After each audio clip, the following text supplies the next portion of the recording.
مولوی پریشان ہیں، میری 60 سال عمر ہے، میرے 60,000 مرید ہیں، میرا اتنا بڑا آستانہ ہے، میری اتنی بڑی مسجد ہے، میرے پاس اتنے بڑے بڑے بچے پڑھتے ہیں، سعد رضوی کی ہے، میری کیوں نہیں ہوتی؟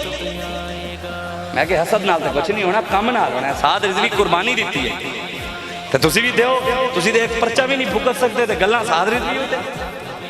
اگلے نے تو انہوں نے اکھاں چکھاں پا کے کیا، انہوں نے کہا تسی میرا کی سافٹ ویئر چینج کرنا، میں تہاڈی ہارڈ ڈسک اڑا کے جاواں گا۔ اس وجہ تو تسی بس کرو، اللہ تعالیٰ تانوں ساریاں نوں شعور دیتا ہے، مسلمان ہو اسی جھکن واسطے۔ امام حسین دی میں آخری گل کر کے اجازت، امام حسین نے کربلا جڑا پیغام دیتا سی نا، پیغام وہ سنو۔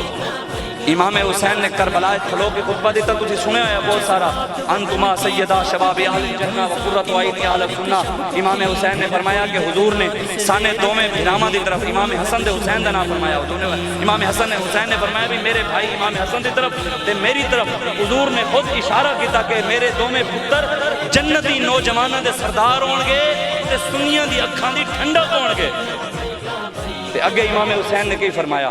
امام حسین نے فرمایا لوگو اگر کدی دین اتے ایسا وقت آ جاوے کہ ظالم حکمران اتے بیٹھے ہون، کہ ظالم حکمران تانوں سر چان نہ دین، ظالم حکمران سر چان نہ دین تے دین کبے سر، دین کیا کبے سر جھکانا نہیں۔ امام حسین نے فرمایا پھر تیسرا راستہ اختیار کرنا۔ تیسرا راستہ کیڑا ہے؟ کہ گردن کٹوا دینا، گردن کٹوا دینا، سر نیزے ہوتے چڑھوا لینا۔